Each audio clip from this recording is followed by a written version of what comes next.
Cam Johnson trade talks are heating up as the Nets forward could be an option for Koby Altman to go get for a Cavaliers team that is well knit, still 34-6 on the season, but is always looking to improve. Hey everybody, Billy BB back with you on Cavs Digest. Excited to bring you the latest, and after the Cavaliers got embarrassed by the Oklahoma City Thunder, trade talks have heated up for Cam Johnson and other options for the Cavaliers, what they want to add to this roster to make the necessary improvements, because facts are that was a finals matchup and they got embarrassed.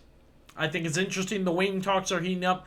We will get to that. We will talk about the Thunder loss. I'll need your opinion on that. Before we start, on our way to 2,000 subscribers. Appreciate everybody who has jumped in. Statistically, though, most people who are watching, whether it be once or 100 times, have not subscribed yet. So we need you to do that. And a video like today, got to drop down into the comments. I need your opinion on this Thunder game from the other night before we jump in to the Cam Johnson discussion and whatnot here on Cavs Digest. So be sure to subscribe. Be sure to comment every single time on every single video.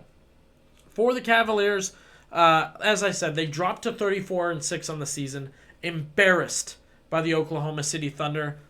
I will note going into that one, and I said this when I highlighted that game, that's an extremely difficult place to play. It's going to be difficult if they face them in the finals, regular season, whatever. It's a hard place to play, Oklahoma City. It just is. So that part I thought factored in. And then I will also add just getting off to a 14-point first quarter when they're jumping out to a 30-plus point first quarter. Gone. That'll kill you. That'll kill you. It happened against the Celtics. And yes, the Cavaliers battled back and played well to get back into that one. But man, it's too steep. It's too steep. Drop down in the comments. Why do you think they lost that Thunder game? I also should note, I don't think they banged down low like we hoped they would. Get it to Mobley. Get it to Allen. All they have is Hartenstein, and you've got Hartenstein saying Mobley's a lot better. Allen's given me a lot more trouble this year, a lot more physical. Drop it down low. Drop it down low. Mitchell was in a bit of a slump. He got back to it just before that game, but then couldn't get her done that night. So I'm not really sure what to think there. Personally, I just think a slow start was my biggest reason for that loss. However, per usual, I want to gauge everybody's opinion. That was a big game. Hopefully the Cavaliers can recover. This is why people predicted about 70 wins for them, because they're going to bump into a few of these games where they're gassed out. A team has seen them once or twice, and not everyone's having their best night, right? So again, I'd like your opinion on what you guys thought happened in Cavs Thunder Part 2 as to why the Cavaliers lost. Does it have you panicked? That's another one. Drop down in the comments. What kind of losses or what stretch of games would have you panicked right now?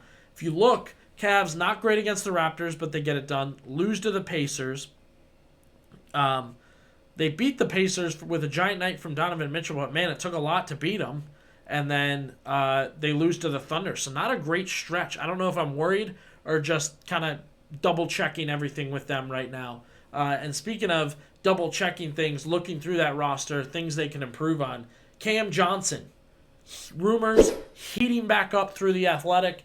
They're saying Johnson would be a good fit with the Cavaliers. Joe Varden thinks, saying executives believe Cleveland is interested. They want to get him in there.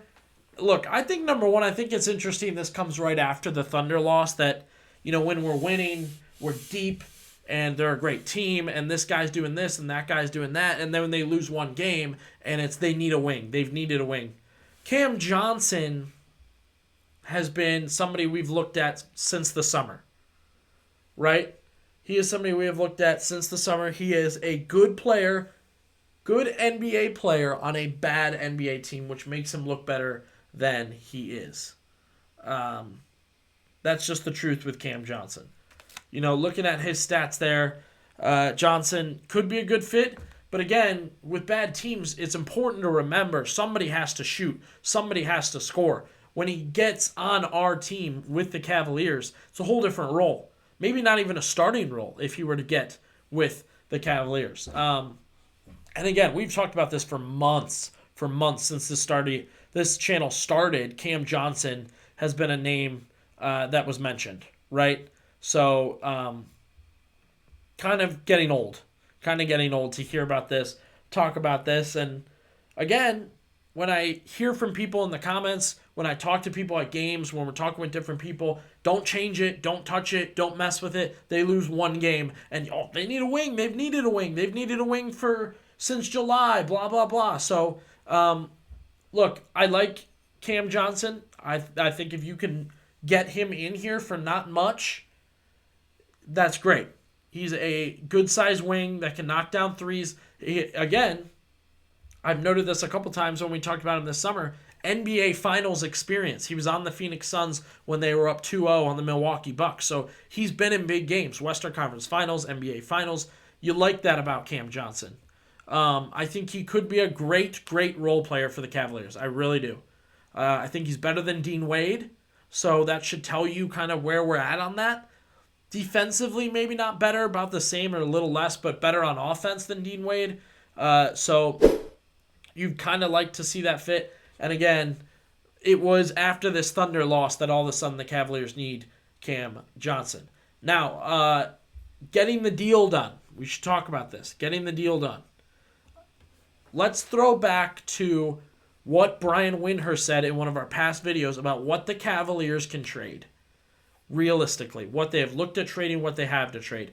Karis LeVert, a 2031 first-round pick, and Jalen Tyson. That is what Brian Windhorst felt, and I agree with him, and I ride with Windy, so I will agree and kind of keep that in mind when we talk trades. That is what Koby Altman can look at giving up all over the squad. I know Niang, Strus, picks. People say picks. You really have one valuable pick, and it's in 2031, and you can't trade any other pick after that. So if you're trading, odds are it's going to be Karis LeVert and a first-round pick. That would be my guess. Maybe all three. It may be Karis LeVert, Jalen Tyson, and a first-round pick. So that's where I'll ask people, are you comfortable giving up that much for Cam Johnson, who I think has another year or two on his contract, but, talking about a tight-knit team, talking about playoff performances, fit, roster fit. I mean, I bring up wings on this team all the time, and people tell me I'm wrong.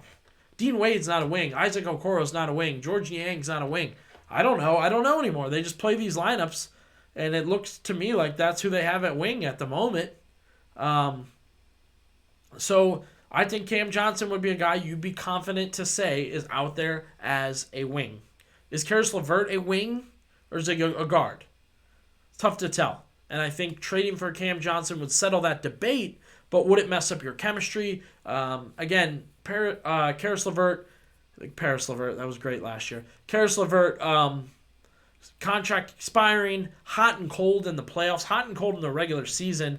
There's that joke on Twitter with the wheel where you spin the wheel and that's the night you're going to get for Karis LeVert, and it's Kobe Bryant, and then it's Alonzo G, and then it's all these good and bad options with him. So, I'd be interested in seeing that trade go down. But drop down into the comments. What do you think? Is it worth giving up those three things for Cam Johnson? Is it worth it all exploring a Cam Johnson trade? Or is the current construction of the Cavaliers, chemistry of the Cavaliers, enough for you?